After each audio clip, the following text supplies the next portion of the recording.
नमस्ते बच्चों। जो आज की हमारी वीडियो है वो क्लास 10 के बच्चों के लिए हिंदी रीडर के क्षितिज बुक का बहुत इंपॉर्टेंट चैप्टर है पद। पद के जो रचयिता हैं वो सूरदास जी हैं। इस चैप्टर से हमें ये पता चलता है कि जो हमारे सूरदास जी हैं उनके मन में श्री कृष्ण के प्रति जो भक्ति भाव है, प्रेम भाव है, हमें यहाँ उसके बारे में पता चलता है। इस पद में बेसिकली दो कैरेक्टर्स के बारे में बात की गई है।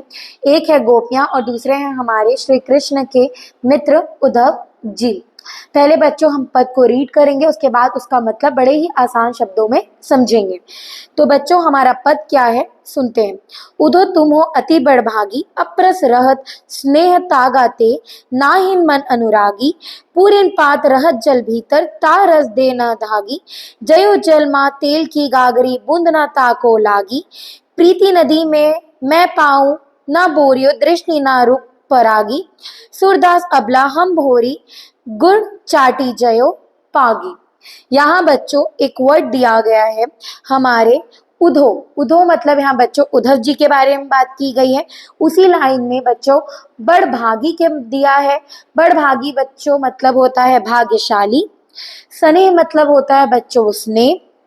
नाहीन मन अनुरागी, यहाँ जो वर्ड अनुरागी है उसका मतलब होता है प्रेम। पुरहीन पात मतलब होता है कमल का पत्ता। जयो जलमा तेल की गागरी, तेल की गागरी का मतलब होता है बच्चों तेल से भरा हुआ मटका।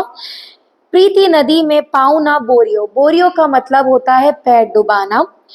और सूरदास अबला हम भोरी, गुड़ चाटी जयो पागी। गुड़ चाटी मतलब जिस प्रकार जो चींटियां होती है वो गुड़ में लिपट कर रह जाती है, उसका इस लाइन में मतलब दिया गया है। अब बच्चों बड़े ही ध्यान पूर्वक आप सुने कि इस पद का मतलब क्या होता है या क्या है।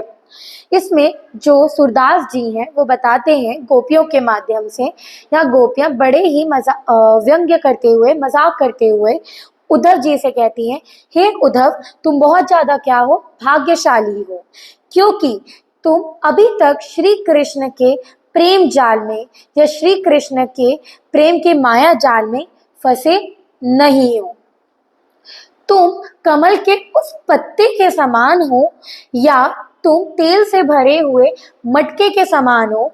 जिस प्रकार कमल का जो पत्ता होता है वो बहुत समय तक नदी में रहता है लेकिन पानी के कारण उसमें किसी भी प्रकार का दाग नहीं पड़ता, उसी प्रकार जो तेल से भरा हुआ मटका जब आप पानी के बीच में रख दो, पानी के मध्य में रख दो, तो उसके अंदर जो तेल होता है वो जल से अप्रभावित रहता है। आगे वह कहती है, तुमने अभी तक प्रेम रूपी नदी में अपने पांव नहीं डुबाए हैं। तुम्हारी दृष्टि, तुम्हारी नजर अभी तक श्री कृष्ण के रूप सौंदर्य पर पड़ी नहीं है। लेकिन हम क्या है, हम अबला नारी हैं। हम क्या है, हम अबला नारी हैं। हमारे पास तुम्हारे समान क्या है, ज्ञान भी नहीं है। हम वो चींटियां के समान हैं। जिस प्रकार चींटियां गुड़ में लिपट जाती हैं, फंस कर रह जाती, उलझ जाती है, उस प्रकार हम भी श्री कृष्ण के प्रेम में क्या हो गए हैं, लिपट गए हैं या उलझ कर रह गए हैं। और चलिए बच्चों अब हम दूसरे पद को समझते हैं।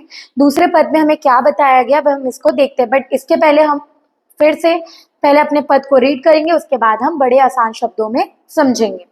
देखिए बच्चों क्या लिखा गया, मन की मन ही माज रही, कहिए जाए कौन पे उधो, ना ही परत कही, अति अधर आस आवन की, तन मन बिता सही, अब इन जोग संदेशनी सुनी सुनी, बिरहनी बिरह दही, चाहती हुती गुहारी जितही तय, उठ तय धार बही, सूरदास अब धीर धरही क्यों, मर जादा न लही। अब बच्चों जो आपका पहला लाइन दिया गया है उसमें माज लिखा हुआ है बच्चों। माज मतलब होता है अंदर में। सेकेंड बच्चों वापस उधो मतलब उद्धव जी। फिर तीसरे लाइन में बच्चों अवधि का उपयोग किया गया। अवधि मतलब बच्चों समय के बारे में कहा गया है। बिथा मतलब वियोग। जोग संदेशनी चौथे लाइन में दिया गया है बच्चों। जोग संदेशनी मतलब योग संदेश। फिर बच्चों पांचवें लाइन में गुहारी दिया गया है। गुहारी मतलब पुकारना। और अंतिम लाइन में बच्चों दीर्घ दरी दिया है, धैर्य धारण। और मर्यादा मतलब बच्चों मर्यादा के बारे में बताया गया। चलिए बच्चों अब हम इस पद को बड़े ही आसान शब्दों में समझते हैं। यहाँ क्या कहा गया है बच्चों, यहाँ गोपियां उद्धव जी से कहती हैं कि उद्धव, जो हमारे मन में खुशी है, हमारे मन में जो अभिलाषा है, वो हमारे मन में ही दब कर रह गई है, क्योंकि अभी तक हमने श्री कृष्ण को हमारे प्रेम के बारे में वर्णन नहीं किया, हमारे प्रेम के बारे में उनको हमने नहीं बताया है। वे आगे कहती हैं, हम श्री कृष्ण के वापस आने को ही अपने जीवन का आधार बनाए हैं और उसी आधार पर हम अपने तन मन के दुखों को क्या कर रहे हैं, सह रहे हैं। वे आगे कहती हैं, लेकिन श्री कृष्ण के द्वारा भेजे गए जोग अर्थात योग संदेश को सुनकर हमारे मन में विरह की ज्वाला क्या हो गई है, प्रज्वलित हो गई है, जिसको वो आगे कहती हैं, जिस तरफ से या जिस दिशा से हम रक्षा की पुकार कर रहे हैं, किस चीज से रक्षा की वो पुकार कर रही हैं, वो योग के संदेश से अपनी रक्षा की जिस तरफ से वह पुकार कर रही हैं, उसी तरफ से योग की धारा उन पर बहती हुई आ रही है।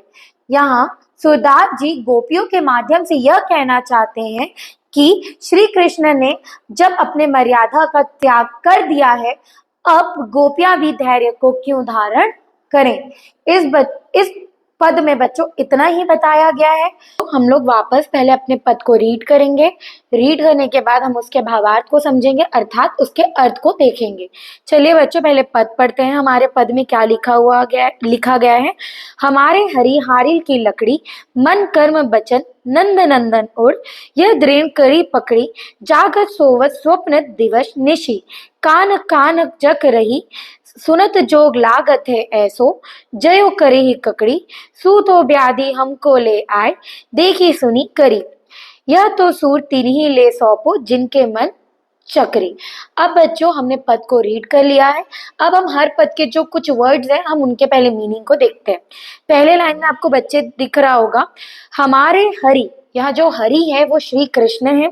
सेकेंड बच्चों, नंद नंदन, नंद नंदन मतलब नंद जी के पुत्र श्री कृष्ण। इसके आगे बच्चों दृढ़ दिया है, दृढ़ मतलब कोई भी चीज को मजबूती से पकड़ना। आगे तीसरे लाइन में बच्चों दिवस निशी दिया है, दिवस निशी मतलब बच्चों दिन रात। इसके आगे चलते बच्चों चौथी लाइन, करेहू ककड़ी, करेहू ककड़ी मतलब कड़वी ककड़ी या कड़वा खीरा। आगे चलते हैं बच्चों पांचवी लाइन, व्याधि, व्याधि मतलब रोग बीमारी।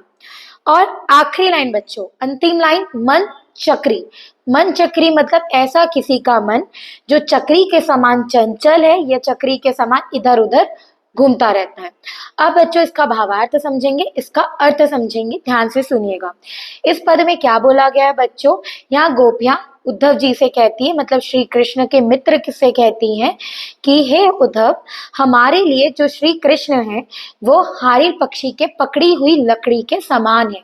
जिस प्रकार हारिल पक्षी पकड़ी हुई लकड़ी को छोड़ नहीं सकती, हमने भी मन कर्म वचन से बड़ी ही दृढ़ता पूर्वक से श्री कृष्ण को अपने हृदय में बसाया हुआ है। वह आगे कहती हैं, हम जागते सोते स्वप्न में दिन रात केवल श्री कृष्ण अर्थात कान्हा कान्हा की रट लगाए रहती हैं। हमें ये जोग नाम संदेश इस प्रकार लगता है जैसे हमारे मुंह में कड़वी ककड़ी चली गई हो। आगे वह कहती हैं, जो योग रूपी संदेश तुम हमारे लिए लाए हो वो हमारे लिए किसी बीमारी के समान है, मतलब किसी रोग के समान है, जिसके बारे में ना हमने कभी देखा है, ना कभी सुना है, ना हमने कभी इस प्रकार किसी के साथ व्यवहार किया है।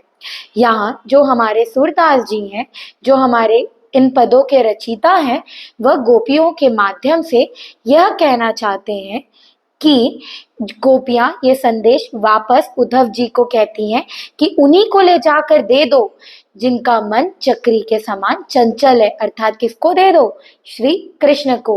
और जो हमारा मन है वो बहुत स्थिर है, वह श्री कृष्ण के प्रेम पर रमा है, मतलब श्री कृष्ण के प्रेम में ही क्या है, स्थिर है। वह और किसी के बारे में श्री कृष्ण के अलावा सोच नहीं सकती है।